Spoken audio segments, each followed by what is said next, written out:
The salt air of Newport Harbor usually smelled of low tide and fish scales, but in the summer of 1879, it was thick with the scent of coal smoke and anticipation.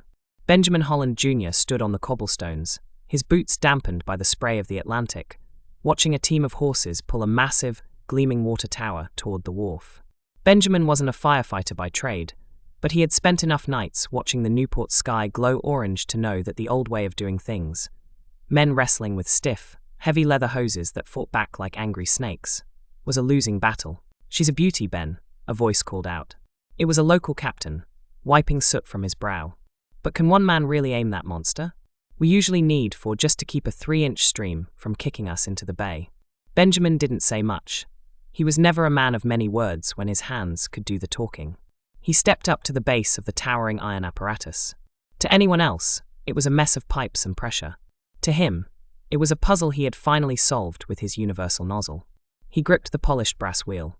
As the steam-powered pumps roared to life, 10 separate hoses began to hum, feeding into the single heart of his invention. The pressure was immense, enough to snap a man's ribs, but Benjamin turned the wheel with the calm precision of a clockmaker. With a hiss that sounded like a locomotive, a 4-inch column of water erupted from the nozzle. It didn't spray or mist. It was a solid silver spear that pierced the air, arching 200 feet over the masts of the docked schooners. "Look at that!" someone shouted from the crowd. Benjamin didn't look at the water. He looked at the joint. His hollow gimbal was holding.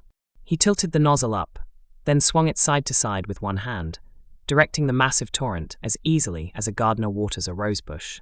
In that moment, the high rises of Providence and the crowded mills of Fall River felt a little safer.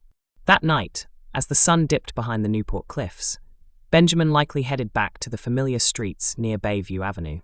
He wasn't a man who sought the spotlight. He was a Newport man, built on the grit of Rhode Island history. He probably didn't know that over 100 years later, his family would still be anchors of this same waterfront, or that his name would be etched in the annals of the U.S. Patent Office as the man who tamed the water to save the city. He was just Benjamin Holland Jr., and he had a job to do.